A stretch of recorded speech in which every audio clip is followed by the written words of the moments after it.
Hello,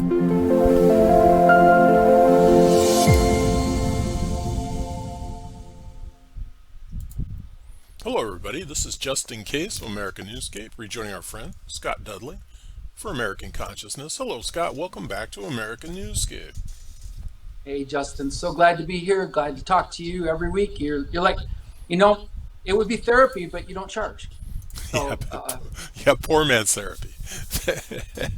so that, and welcome to all the listeners, because ultimately, again, this week they've been instrumental in terms of helping define show content. We teased last week.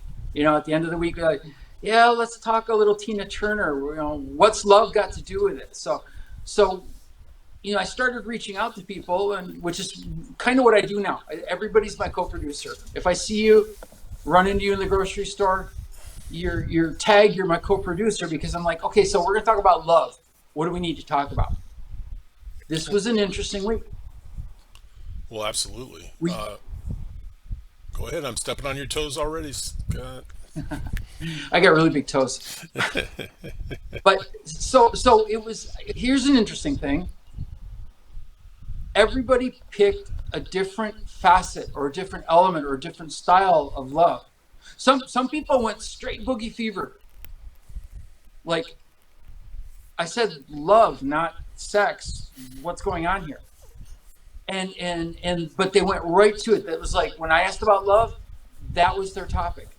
And they filled it up. They talked about it for 20 minutes. And I was like, it's more than I needed to know.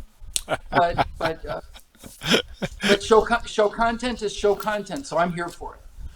And other people started talking about like their family relationships, right? Like how they get along with everybody and why that's important. Some people talked about friends and animals.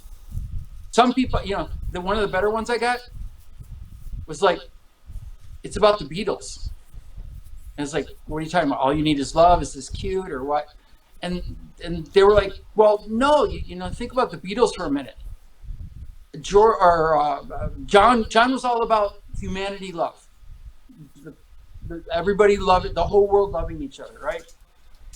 Paul was about like relationship love, right? He was like falling in love and that special someone and stuff like that. George went off the tracks, right? He was all about spiritual love. He would write about like all this immense universal stuff and how to kind of connect to that in love. And then Ringo loved a good time. So Ringo loved the moment. And so if you look at like how they covered it, in a weird way, the Beatles really did do a pretty good job of really covering the entire topic. Well, I'll give you most of that. And, Paul McCartney was about capitalism. Paul McCartney was about making the money while the sun shined. And he did a decent job. He's still doing a decent job Yeah, of that, absolutely. right? Absolutely. So what else did you learn on your trek, Scott? Well, so here's the first thing I learned was, if you're listening right now and I say, what do we need to talk about on today's show? How you get to whatever you get to, whatever you would answer matters, because that's the place where you're automatically going to. And you may be going to it because you've got this amazing surplus. This may be just your perfect place for sharing and receiving love, might be the place that you're like thinking about. But it may be some place where you felt shorted over the years, or where you felt like there could be more done, or where there's a gap, or where there's something blocking something. And I think that's an interesting point, if you're listening, is like, where do you go when we throw out something as broad and open as love? And what might that mean? So, Justin, where do you go? Well, that concept, I think about, that's my foundation. So, where do I go? I go into an appreciation of life. The one thing that I do love more than anything else is an appreciation of life, which is all consuming. And that's a comfortable place to be. Life is love, because life, everything, there's an entirety to life, right? Yes. It's like a bulk package. You don't get to like keep the sunny days and throw the cloudy ones out. Right. The cloudy days are beautiful just like the sunny days are. And the only thing that's not beautiful is having to shovel 20 feet of snow. But other than that, I made some bank doing that when I was growing up, so I'm not entirely, when it was Widowmaker snow, I'd start salivating because I knew my little 12-year-old body could go out there and lift stuff that the 50-year-olds couldn't do anymore. well, but that's kind of hypocritical because when I was 5 years old, I had a job shoveling the neighbor's driveway for I think 50 cents. And I can't Yeah. imagine that I had the capacity to move much snow at 5 years old. If spring came and you were still like, I'm halfway done. And it's like, okay, it's melted. Yeah, exactly. No, but I like that where do you go concept because isn't that our foundation? Isn't that like our base camp?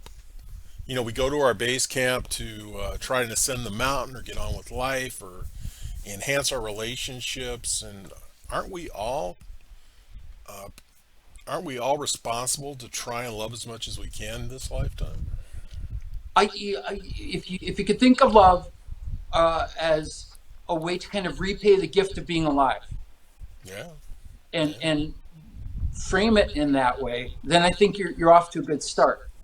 I think when we come up with the little pieces of it, like, oh, it's about relationships, or it's about sex, or it's about my mother-in-law, or whatever, then I think a lot of that is projection, because what we tend to see in the world that we're concerned about or critical about or find worthy of our attention, it doesn't even have to have a judgment value, is stuff that's already inside of us, because you can't recognize it in the world unless it's there inside of you.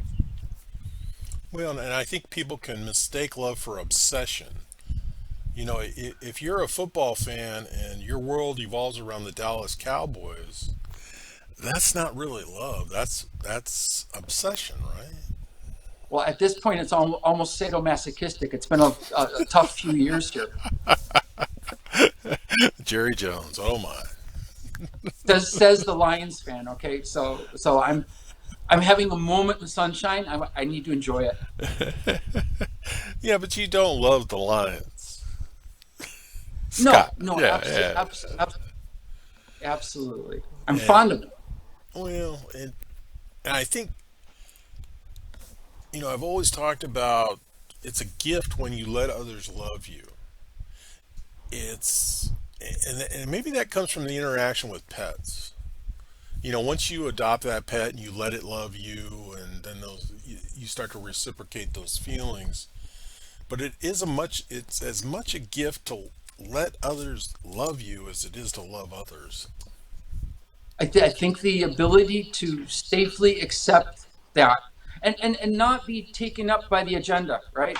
Right. I mean, we were talking about this in the context of pets, and we were like, how much of your dog saving your life is motivated by your dog's blind love for you, or for me, I got heat exhaustion last year working outside my backyard.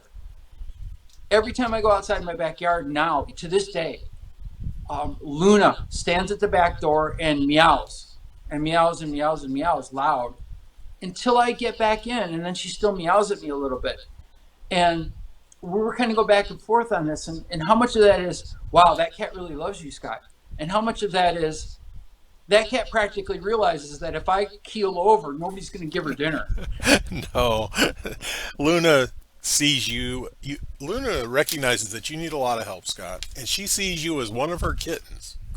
So she can't let her kitten wander around in the heat unsupervised. She takes that concern over me. I've got a deaf cat that I don't ever talk to anymore because that was kind of a wasted effort. Um, well, no, it was like, because I talk to all my cats, right? And Right. and so I was talking to this cat, and it was just like, wait a minute, this is like, why? And when I stopped talking to her, she started vocalizing to me. Right. And her way of vocalizing to me, her way of saying, yo, Scott, I need you to attend to me, was to call me the same way a mama cat calls kittens, with that kind of trill thing, that and it was, to me, it was like the most interesting kind of spontaneous thing. And obviously I responded to it because reinforcement's a really good teacher. But it was interesting that a deaf cat who had no sense of vocalization anyway, and she hardly ever meows, and when she does, it sounds like a deaf cat. It's like it's way too loud, the pitch is wrong, and everything else. But she kind of figured out this way to I work with me, and she likes me better than the other cats. She likes me way better than my wife. So in a way, I am, and I would never ever adopt her out, because I figure, I've dedicated, I've invested, and that's love, time and attention, figuring out how to be with a deaf cat in a way that doesn't freak the cat out, or it creates a positive relationship. So, are you telling me that you don't believe she can sense the vibration of your voice through her whiskers and other sensory gifts? That you bring up a really valuable point. Part of our communication is done through vibration, Yeah. and I'm not sure she can get that subtle of a vibration. Probably cats are amazing, um, but I'm not sure she could sort out what it meant or whether it was important to her. So more like taps on the floor, or using, when I walk on the floor in a certain way, I'm kind of letting her know, A, that I'm coming. She hates surprises. Most cats do. Well, which is why my wife is not at the top of her list of fans, because my wife enjoys surprising her. Oh. And what's her name? Her name's Pia. Hang on, I will. Ha, captured. Hi, Pia. Hi.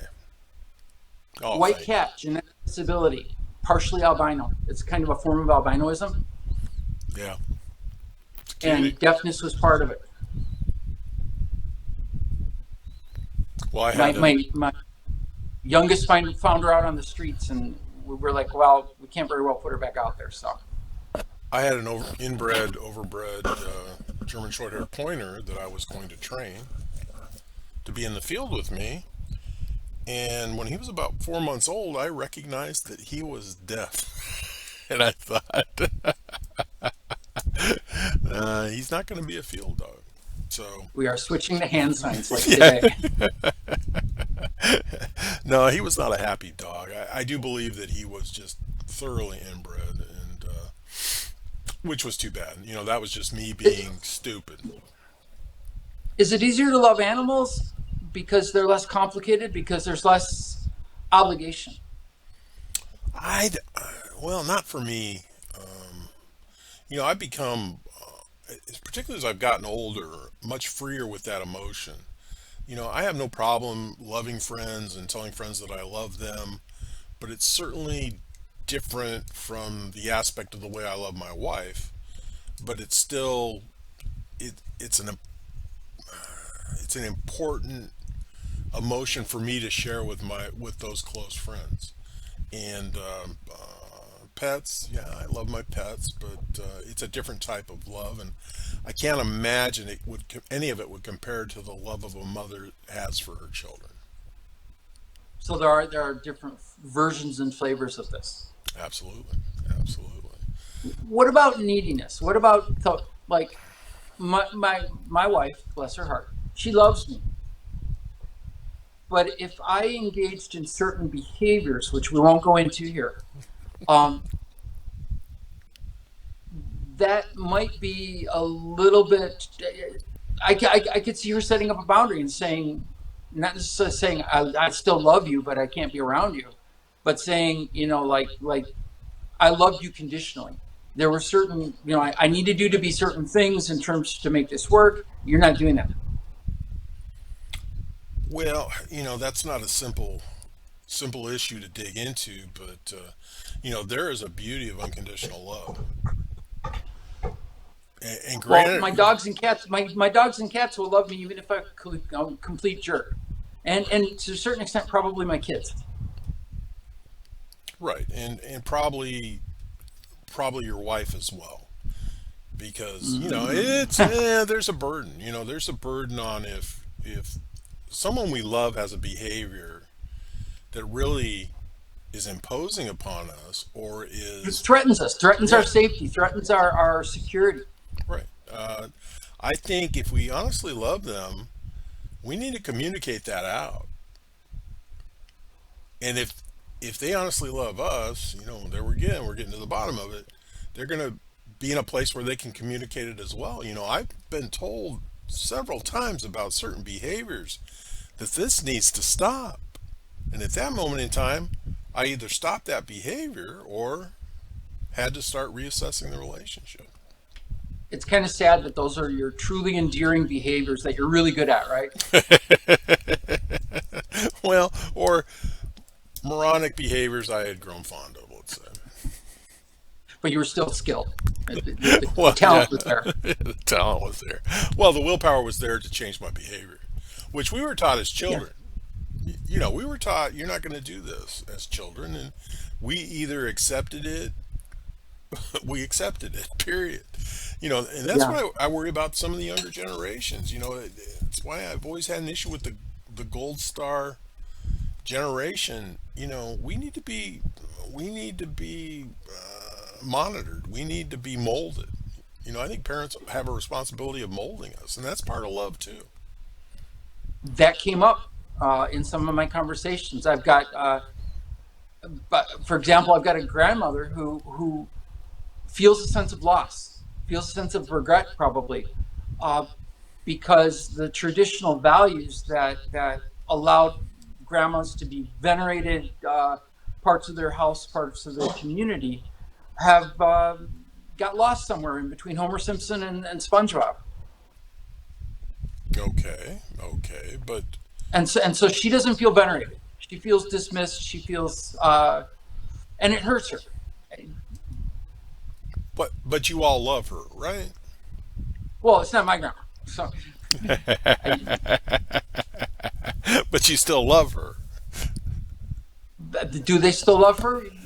They say they love her, but it's one of those actions speak louder things. Where if she doesn't feel, if you don't, if somebody says they love you and you don't feel loved, then where does that fall? I There again, it's something.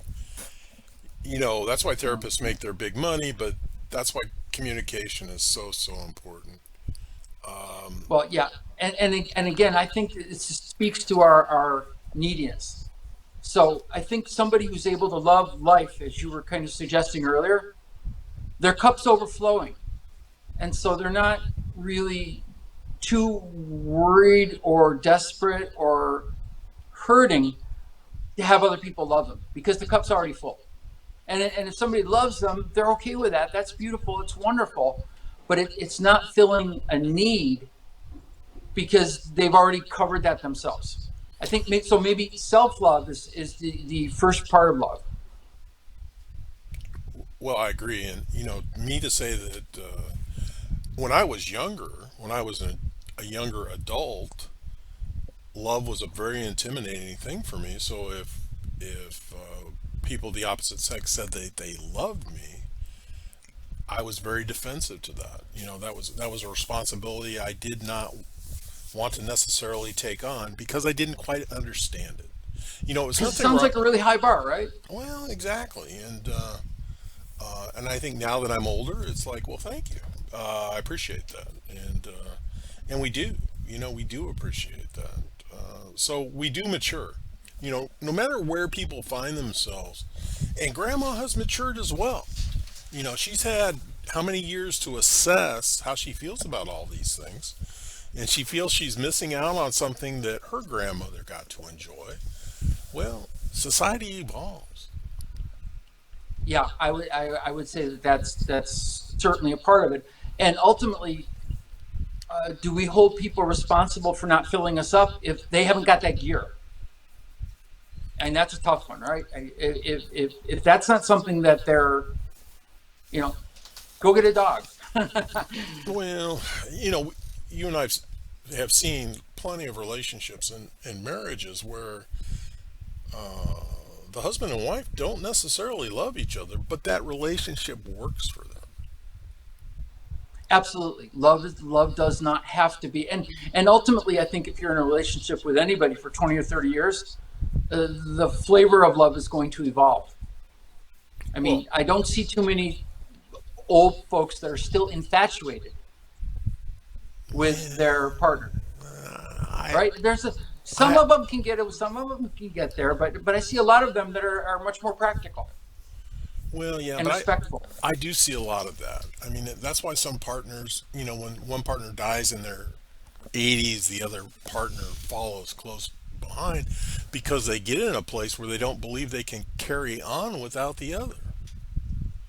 One of the most I'm in a long term relationship. If that wasn't clear on my Facebook page, um, so I've been married close to 30 years, and I remember the day that I woke up and realized that I am my wife's external hard drive and she is mine. And so half of the memories, half of the really cool stuff that we've done together is in her brain.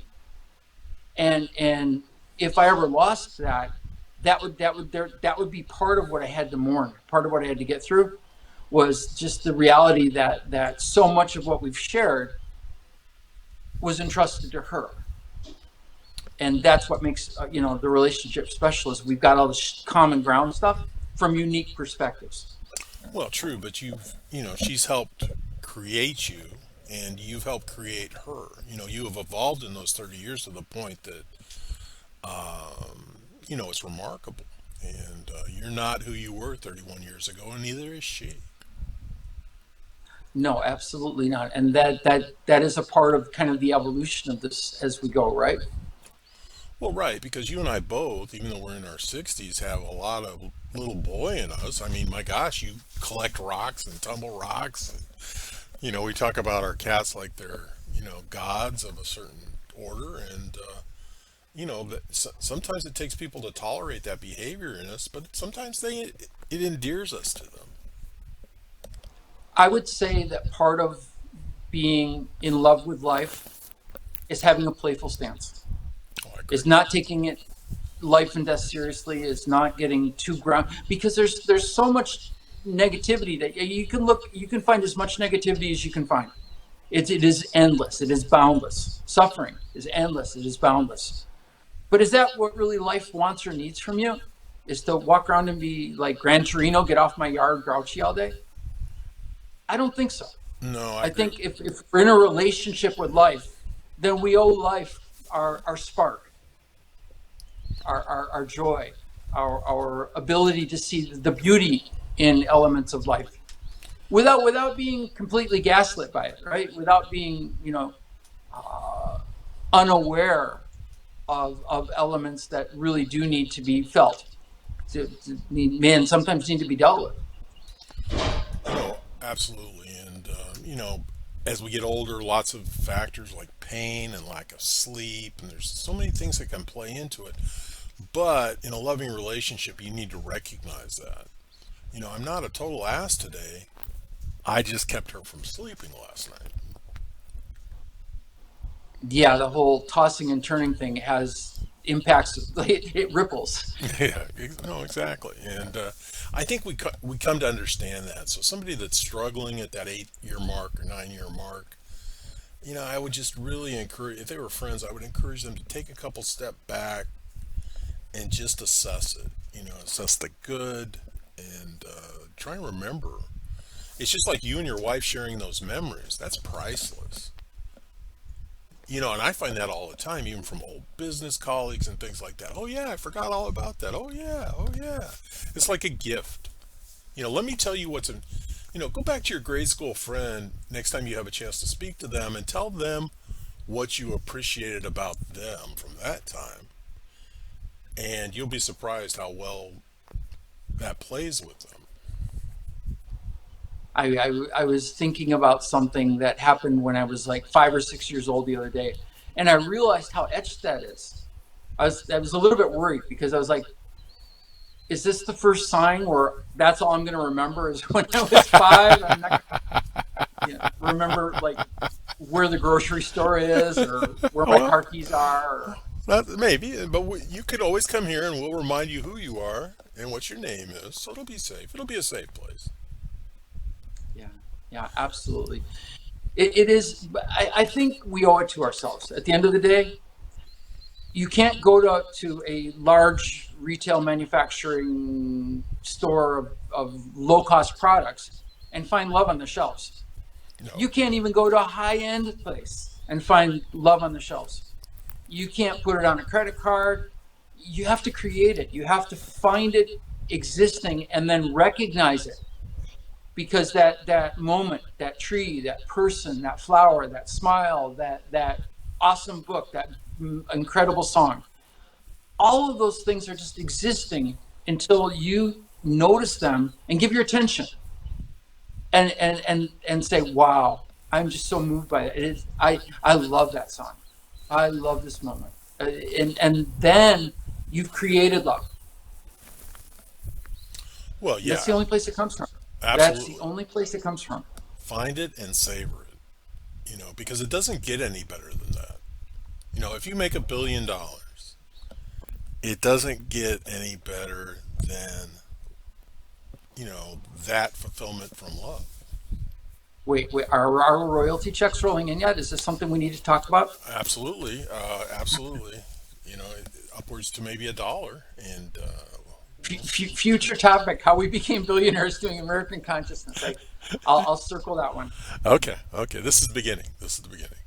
No, but you know, being in the moment is also important. If you want to appreciate the moment, you have to be in the moment.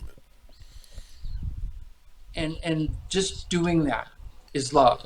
So because if you think about it, what you're attending to, what you're paying attention to, your attention is the most important thing you've got to give.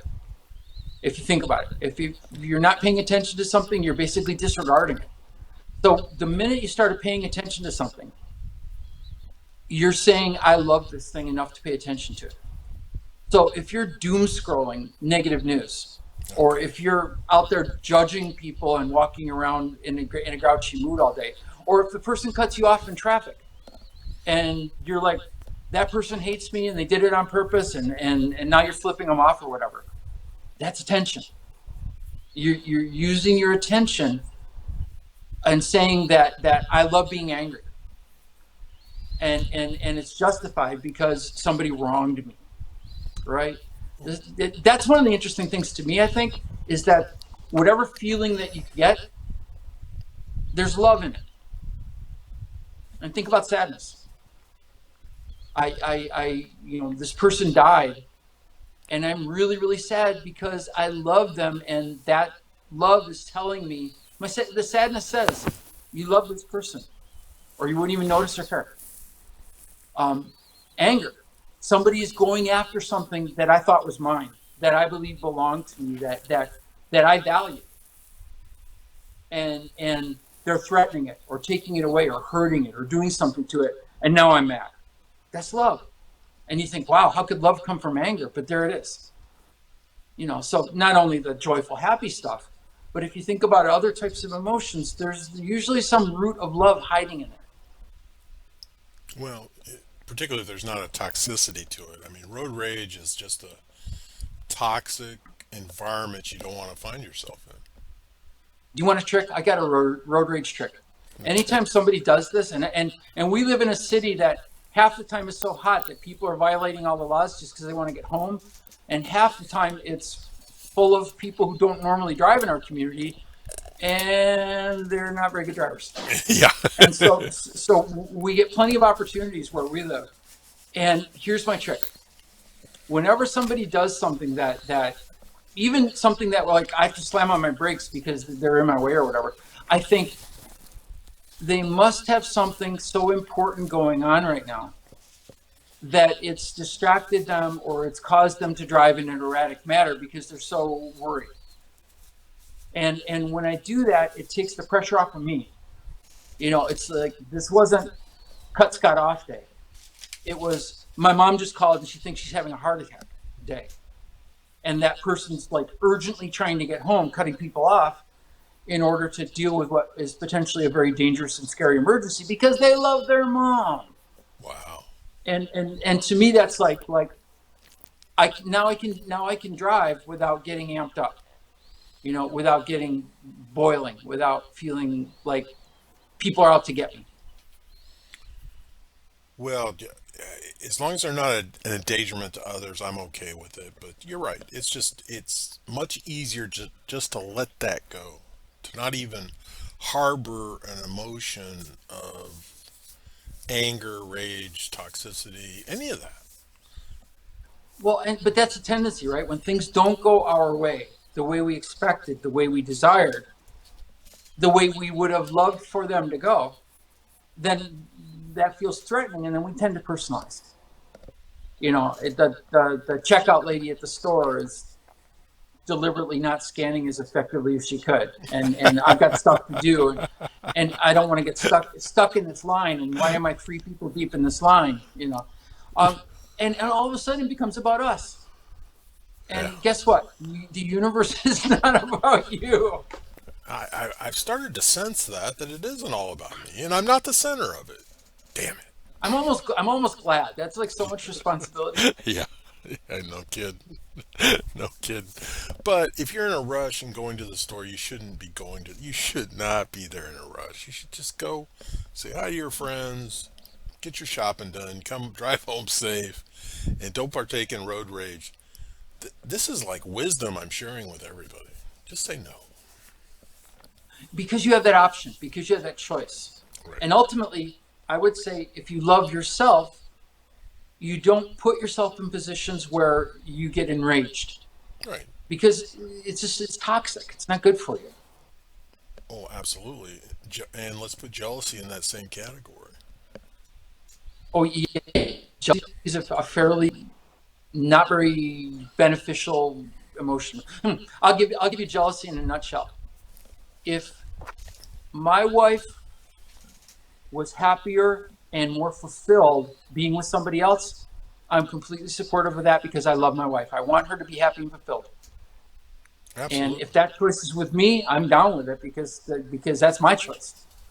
But if it's not, then I have to get over my own personal slight and remember that I love this person and their best outcome is my love. There's a way to think of love as I can be sure that I love you if I take a bullet for you.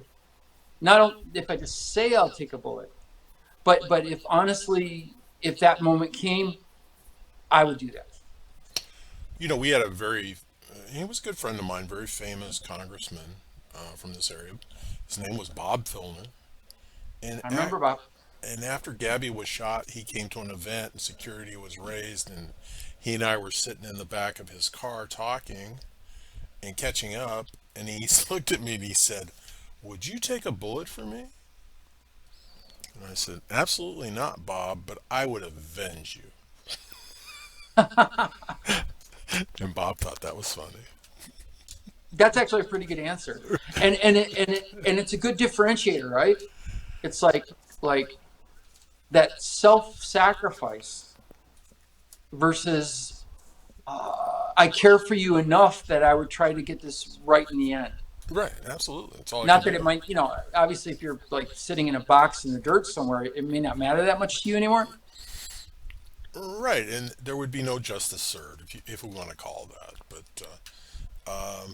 and there's so many ways to look at that, and you're right, Scott. If the people we love move on in their lives, it doesn't mean we can't still love them. And I think once loved, you remain loved. But sometimes the evolution of life it requires that, and you have a very healthy perspective of that. Well, I would say kind of it goes back to my yoga practice. So there's like 8 different kinds of yoga. And when I was reading up on it, saying, well, I really need to do yoga. The easiest one was bhakti yoga. So you didn't have to like stretch in some sort of Pretzel. ungodly ways, right? And my legs are wrong. I couldn't do lotus if you disjointed me like a chicken. Right. So bhakti yoga is devotional yoga, and its its sweet spot, if you will, is to every moment be aware that you're living in a creation of universe, a creation of God, a creation of whatever attribution that you want to give to it. And you just being able to witness the moment is witnessing everything around you being a part of that magic. And then you are able to fall in love and respect and honor everything that's around you in any given instant, because it's magical. Because if you didn't notice it, nobody else would. They'd be noticing other things. And so you've got this one viewpoint, this observational viewpoint on the entire universe. And you have the opportunity to embrace it and to notice it, and then to give it whatever value that you think it deserves. And if it's so amazing that you really do love it with a completely open heart, you have the capacity to do that. That's kind of my angle on this thing. Well, yeah, you can be tasked with being a good shepherd of everything around you, and that is a very good way to look at it, Scott. Well, you surprised And me. including yourself. You surprised me. I didn't know you were so advanced. I mean, is that what kind of yoga was that? Mingawa. Bhakti. Oh, okay. Bhakti. Bhaki. You know what? I come from the Timothy Leary Ram Das lineage. Okay. I don't know what that means for sure, but I got dipped in the '60s when I was a little kid. My parents went to a hippie church, okay. and then they didn't supervise me properly, and so I was around all of these beings who were trying to kind of level up, if you will, and they had some gifts. They had some shortfalls too. I mean, amazing that that generation before me, went from sex, drugs, and rock and roll to Fox News in 25 years. I mean, I still look at it and go, wow, that's really impressive. but Well, but for me as a kid, I was able to kind of reflect in it without the demands of having to be an adult in it. And maybe that was better that way. Maybe I could take it softer that way and easier. it's a good way to look at it too, because as children, we do have the luxury of doing that. And you never, with all that experience, you never had the desire to be a Scientologist. Never, not for a minute. Hmm. True Scott story. I've got a PhD in religion, and I don't trust any of them. Oh, come on. Hotai couldn't have been wrong. All right. Right. Well, Scott, and that's what they all say. no, It's exactly. kind of like they push me in that direction because they all say that, well, every other one, but mine is really special. Well, I love some of the, the caveats in these religions, such as once you accept this as the word, you will be granted the gift of interpretation. We'll say That'd I've be a used, good deal. yeah, well, yeah, I've That's used like that 6% on your credit card for the next 6 months. That is a really good deal. exactly, and I've used that in life. Once you realize that I'm right, you'll be granted the gift of interpretation. I don't, and honestly, I don't find fault with the religions. I find fault with the human operating system. Oh, of I, course. I don't think that we have the capacity to really get our heads around it, and we don't have the capacity to recognize our lack of capacity. Just as we're struggling with the concept of love, and love is a big part of spirituality and a big part of religion. Well, and we have an unlimited lack of capacity for almost everything once we assess it. I mean, honestly, assess it. I had a friend say today, "Do you love the environment because you want to be able to see it and be a part of it and do it, or do you love it for itself? If all humans were gone out of the environment, would you be okay with that?" And it was like a moment of pause, right? You would be It's like, gone. You would be gone, Scott. right, yeah, yeah. But if the environment were safe, so ultimately it's back to the take a bullet thing. If removing me from the picture would give the environment a chance to flourish, to be its best self. Would I be okay with that? And I think in a minute I would be okay with that. Not a problem. Well, there was only one expert when it came to the environment, and that was George Carlin. When the What George say? George said, when the Earth is done with us, the Earth is fine. Save the planet. Don't worry about saving the planet, because when the Earth is done with us, it'll shake us off like a bad case of fleas. I've heard that, and I actually would probably ascribe to the virus model of humanity. Yeah, we've given the Earth a really bad head cold. Yeah, yeah. Well, yeah, absolutely. If there is a real jury out there, they must be saying, how stupid can they be? And they don't know because it can't be measured. We have not set that bar low enough yet. Again, that's kind of one of the flaws of human operating systems. It's really hard for us to see beyond our own ability to see. It's like a blind person who doesn't realize that there's sight because they've never experienced it. Right. Well, and people, how many people in your lifetime have told you they just don't understand why little Jimmy is showing this behavior or why little Jimmy is saying this? And that creates anxiety for people that worry about such things. Now, in my world, little Jimmy's just an idiot. So it doesn't require understanding why. If I go upside their head with the correct trajectory, this will all take care of itself. Well, no, it's just not worth the worry and the agony. Why is And, my go ahead. why is my mate showcasing this behavior and hurting me? Well, maybe you need to look at it from a different perspective. It's interesting because a lot of our reactions to human behaviors, whether driven by love or their behaviors driven by love, tend to either amp stuff up or tap stuff down, depending on the context, and that can't be overlooked. So if you've got a place where you can go to with benign neglect, like I'm not harming it by not paying attention to it, but I'm not amping it up either, that sometimes can be a good spot. So my state of delusion is a good place to be from time to time. Absolutely, as it is with all of us. And that is my zodiac sign, delusion. Mine's Gemini, so I'm pretty difficult to pin down on anything, to be honest.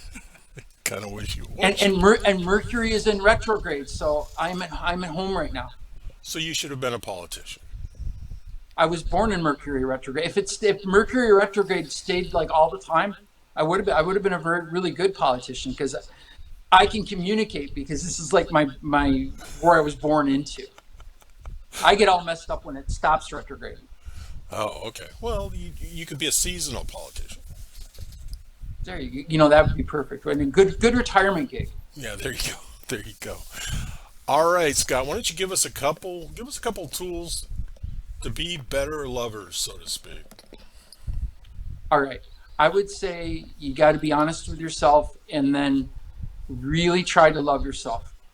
If you count on the world to love you, to fill in that gap, if there's a gap in there, and you count on the world's not psychic. The wasn't designed to fill your needs. Even if they love you, even if it's full of people who love you, they can't fill that need.